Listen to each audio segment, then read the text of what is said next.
இன்னும் ஏன் இங்க நின்னுகிட்டு இருக்க? முதல்ல இங்க இருந்து கிளம்பு.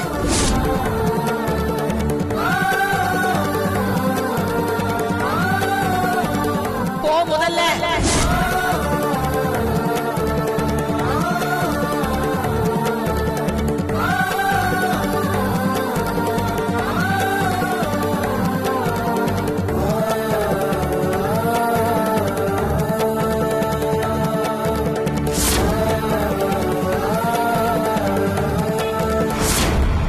கௌரவத்தோட ஏணி வச்சாலும் எட்டி பார்க்க முடியாத உன்னை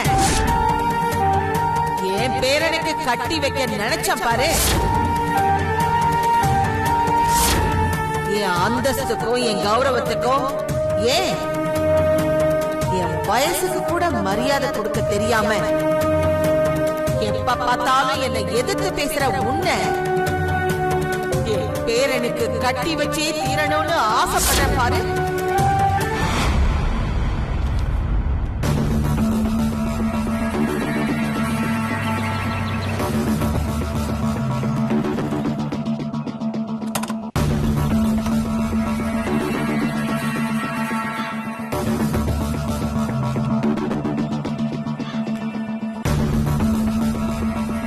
வா தென்றல். லக்ஷ்மி, தென்றலுக்கும் எனக்கு ஒரு கப் காஃபி கூட. தென்றல், உனக்கு காஃபி போட்டு தட்டுமா டீ போட்டு தட்டுமா? என்னாச்சு தென்றல், கேட்க கேட்க பதில் சொல்லாமே போற? காஃபி டீ போட்டு குடுக்குவான்னு கேக்குறேன். எனக்கு ஒண்ணுமே வேண்டாம். கொஞ்ச நேரம் 2 பேர் என்ன தனியா விட்டுருங்க.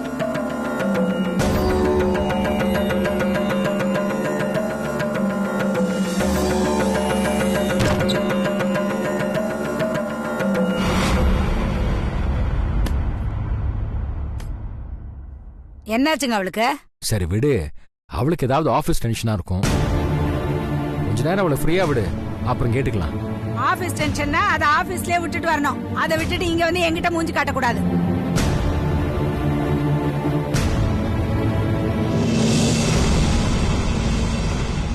கதவை சாத்திட்டு உள்ள வா.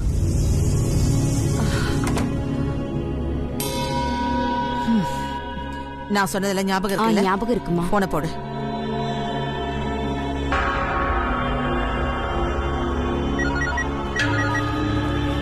லக்ஷ்மி, உனக்கு போன். யாருங்க போன்ல? ஏதோ புது நம்பரா இருக்கு, நீயே பேசு. யாரா இருக்கும்? எடுத்து பேச. ஹலோ, யாரு? நான் ஆண்டாளம்மா வீட்ல இருந்து சரோஜா பேசுறேம்மா. சரோஜாவா?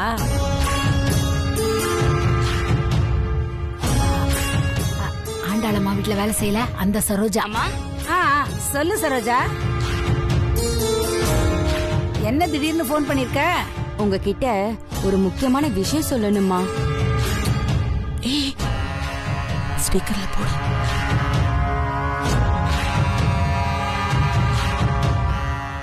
சொல்லுமா, என்ன விஷயம்?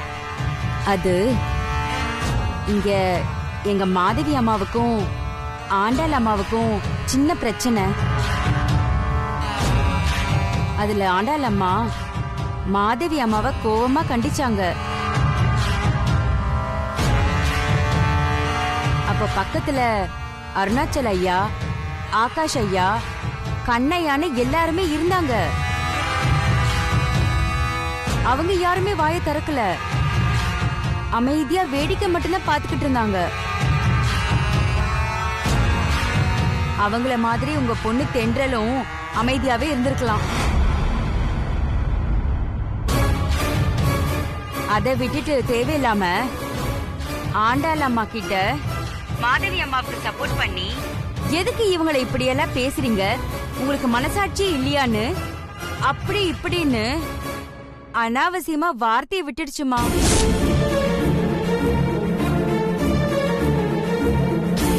என்னம்மா சொல்ற? இதெல்லாம் உங்க பொண்ணுக்கு தேவையாமா? ஆண்டாள் அம்மா எவ்வளவு பெரிய மனுஷி.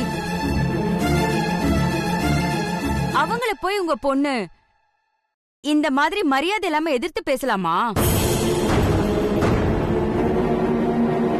உங்க பொண்ணு மேல ஆண்டாளம்மா பயங்கர கோபத்துல இருக்காங்கம்மா.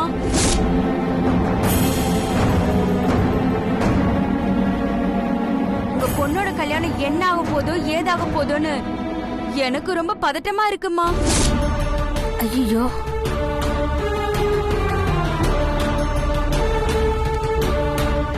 ஆனாலும் உங்க பொண்ணுக்கு இவ்வளவு வாய் துடுக்க ஆகாதுமா.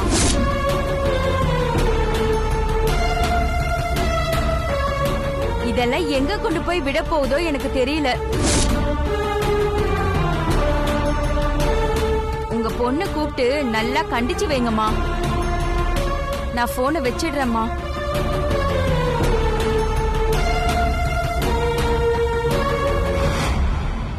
என்னாச்சு லட்சுமி? தென்றல நினைச்சேன் எதுவும் பேசாம போகும்போதே ஏதோ வில்லங்க லட்சுமி, என்னாச்சுன்னு கேக்குறேன். ஏ தென்றல், என்ன காரியண்டி பண்ணிட்டு வந்திருக்க? உன்னதான் கேக்குறேன். உனக்கு என்ன அவ்வளவு திமிரு ஏறி போச்சா? அம்மா, இப்ப எதுக்கு சம்பந்தமே இல்லாம திட்டிட்டு இருக்க? நீ வாயை மூடு. இந்த வாயால இன்னும் என்னென்ன பிரச்சனை எல்லாம் இழுத்துட்டு வர போறியோ தெரியல. ஏண்டி, ஆண்டாளமா அவங்க மருமகளை எப்படி வேணாலும் கண்டிப்பாங்க, அவங்களுக்குள்ள அடிச்சுப்பாங்க புடிச்சுப்பாங்க. அதுல நீ எதுக்காக மூக்க நுழைக்கிற? ஏங்க, அந்த ஆண்டாளம்மாக்கும் அவங்க மருமக மாதவிக்கும் ஏதோ பிரச்சனையா? அவங்களுக்குள்ள பிரச்சனைன்னா இவ வாயை மூடிட்டு இருக்காம இவ பெரிய இவ மாதிரி மாதவிக்கு சப்போர்ட் பண்றேங்கிற பேர்ல ஆண்டாளம்மாவை உங்களுக்கு மனசாட்சி இல்லையா அப்படியா இப்படியான்னு மரியாதை குறைவா பேசிட்டு வந்திருக்காங்க. அம்மா, முதல்ல பிரச்சனை என்னன்னு தெரியுமா உங்களுக்கு? ஏய், பிரச்சனை எது வேணாலும் இருந்துட்டு போட்டுடி. அது அவங்க குடும்ப பிரச்சனை. அதுல நீ எதுக்கு தேவையில்லாம நுழைஞ்ச? ஏண்டி, நீ அந்த வீட்டுக்கு வாழ போறவங்கிறத மறந்துட்டியாடி? அவங்க நினைச்சாங்கன்னா உன் கல்யாணத்தை எப்ப வேணாலும் நிறுத்திடுவாங்கடி. இது தெரியாம நீ என்னென்னலாமோ பேசிட்டு வந்து தொலைச்சிருக்கிய. லட்சுமி, இருங்க, உன் கல்யாணம் எந்த பிரச்சனையும் இல்லாம சீக்கிரமா நல்லபடியா நடக்கணும்னு எத்தனை சாமி கிட்ட என்னென்ன நேர்த்தி கடன்லாம் வச்சிருக்கேன் தெரியுமா? நீ என்னடா எதை பத்தியுமே கவலைப்படாம எப்ப பார்த்தாலும் அந்த ஆண்டாளம்மாவை மதிக்கவே மாட்டேங்கிற. அம்மா, முதல்ல அங்க என்ன நடந்ததுன்னு என்ன சொல்ல விடு. நீ ஒன்னும் சொல்ல வேணாம். அங்க நீ நடந்துகிட்ட விதத்தை எல்லாம் சொல்ல வேண்டியவங்க எனக்கு சொல்லிட்டாங்க.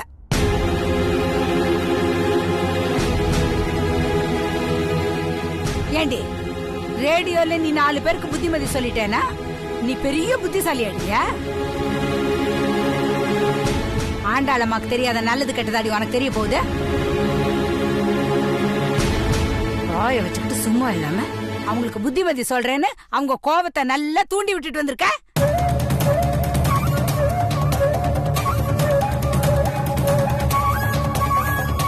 ஏண்டி இப்படி எல்லாம் அட்டூழியம் பண்ற? உன் வாழ்க்கை நல்லபடியா அமையணும்னு உனக்கு ஆசையா இல்லையா? இப்ப அந்த அம்மா உன் மேல பயங்கர கோபத்துல இருக்காங்களாண்டி.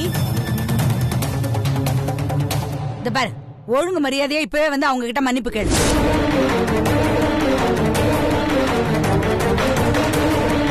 என்னடி பாக்குற? உன்னை இப்படி கூறு கட்டவளா வளர்த்த பாவத்துக்கு உன் கூட சேர்ந்து நான் அந்த அம்மா கிட்ட வந்து மன்னிப்பு கேக்குறேன். வா வாடி. அம்மா, நான் எந்த தப்பும் பண்ணலமா. எதுக்காக நான் போய் மன்னிப்பு கேட்கணும்? அதாவது பேசுறேன்னு வச்சுக்க, அரைஞ்சு பல்ல கட்டிடுவேன். வாடி மாதிரி. அம்மா, வா. ஏய், லட்சுமி, முதல்ல அவ கைய விடு, அப்புறமா பொறுமையா அவங்கள பார்த்து பேசிக்கலாம். இத புடிங்க.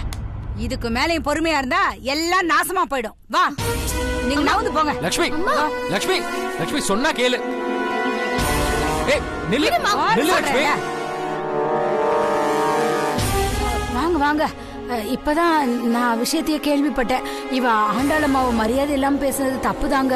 அதான் இவளை கண்டிச்சு நேரவே கூட்டிட்டு போய் மன்னிப்பு கேட்கறதுக்காக கிளம்பிட்டு இருக்கேன். நல்ல வேளை நீங்க வந்துட்டீங்க. வாங்க உட்காருங்க. வாங்க வாங்க. வாங்க உட்காருங்க. இல்ல பரவாயில்ல.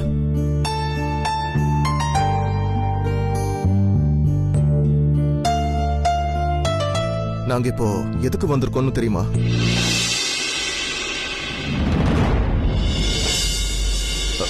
உனக்கு நன்றி சொல்றதுக்கு.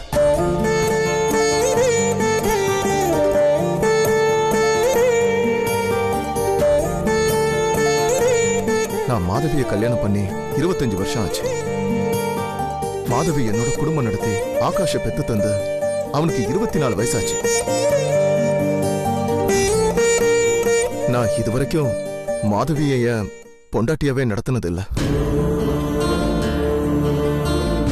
ஏன்னா எனக்கு அது தோணவே இல்லை. என் பையன் மாதிரியே எங்க அம்மா என்ன சொல்றாங்களோ அதான் வேத வாக்குன்னு நான் இருந்துட்டேன். நான் மாதவியோட புருஷன். அவளோட கஷ்ட நஷ்டம், சந்தோஷம், துக்கம் எதுவா இருந்தாலும் அதுல எனக்கு சரிபாதி பங்கு இருக்குங்கிறத இது வரைக்கும் புரியாம முட்டாளாவே இருந்துட்டேன். ஒரு மனுஷனுக்கு பொண்டாட்டிங்கிறவ யாரு, அவளுக்கு புருஷன் எவ்வளவு முக்கியத்துவம் கொடுக்கணுங்கிறத நீ எனக்கு தெளிவா புரிய வச்சிட்டமா.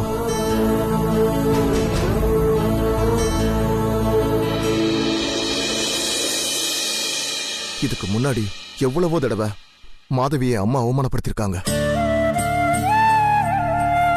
அப்பெல்லாம் ஒன்னும் செய்ய முடியாம அமைதியாவே இருந்த.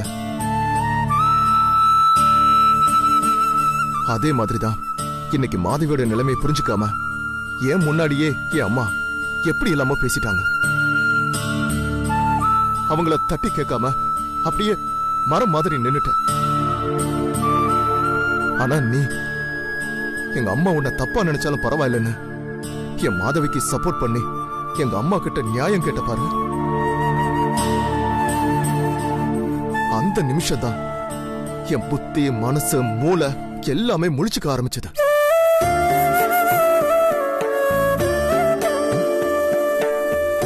என் பொண்டாட்டிக்காக பறிஞ்சு எங்க அம்மாவை நான் கேட்காத கேள்வியெல்லாம் நீ கேட்டப்போ என் அம்மா டிஸ்டர்ப் ஆனதை விட நான் ரொம்ப அவமானப்பட்டுட்டேமா.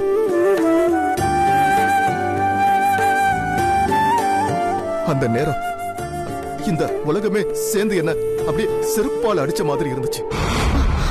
ஐயோ, இப்படி கையாலாகாத புருஷனான என் கூட எப்படி மாதவி இவ்வளவு நாளா குடும்பம் நடத்தினான்னு என் மனசு அப்படியே உறுத்த ஆரம்பிச்சிருச்சு. அந்த உறுத்தல்ல இன்னைக்கு என் அம்மாவை எதிர்த்து கூட பேச ஆரம்பிச்சிட்டேன்.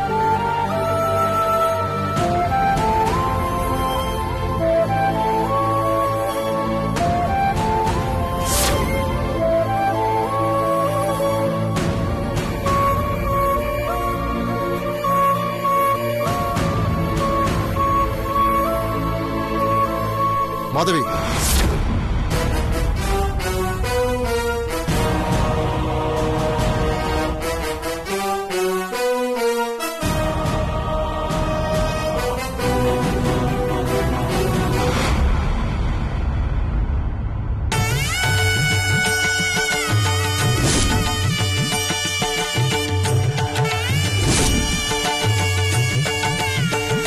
வா.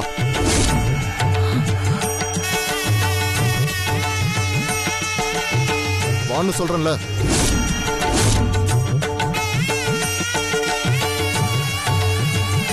டேய் கண்ணா,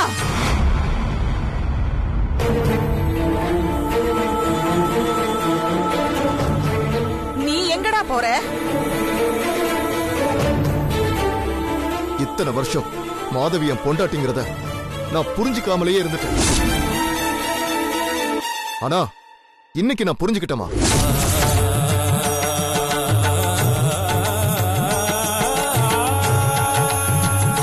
என் மாதவி இல்லாத வீட்டுல என்னால இருக்க முடியாதுமா. நான் மாதவி கூடவே போறேன். வா போலாம் மாதவி.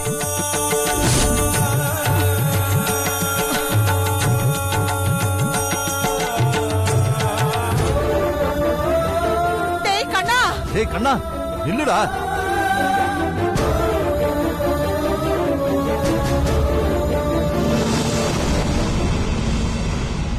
டேய் கண்ணா, கெட்டதுலயும் ஒரு நல்லதுங்கிற மாதிரி நீ மாதவிய புரிஞ்சுக்கிட்டது எனக்கு ரொம்ப சந்தோஷமா தாண்டா இருக்கு.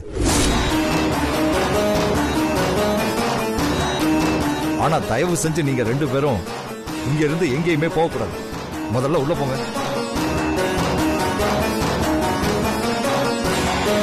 உள்ள போங்கன்னு சொல்றேன்ல.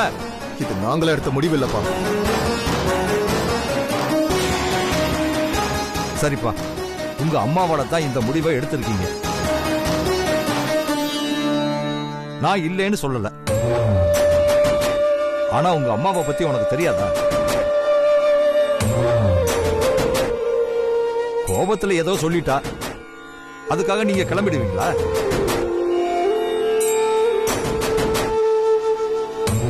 டேய், பாவண்டா தென்றல்.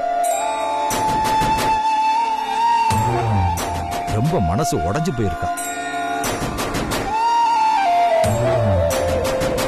அவளை எப்படி சமாதானப்படுத்த போறோமோன்னு தெரியாம நான் தவிச்சுக்கிட்டு இருக்கேன். இதுல நீங்களும் ஏன் இப்படி புரிஞ்சுக்காம நடந்துக்கிறீங்க? தயவு செஞ்சு உள்ள போங்க.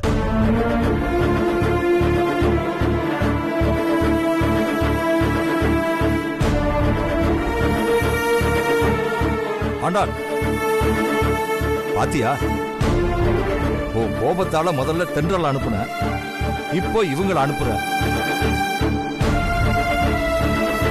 இன்னும் கொஞ்ச நேரத்துல என்னையும் அனுப்பிடுவ.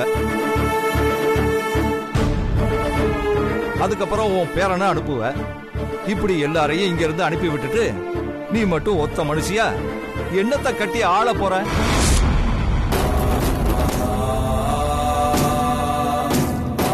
போதும் ஆண்டாள், ஒண்ணுக்கும் உதவாத உன் கோபத்தால எல்லாத்தையும் இழந்துடாத.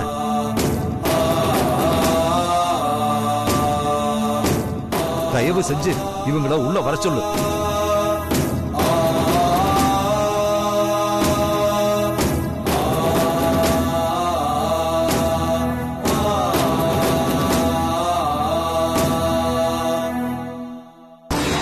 டேய் கண்ணா,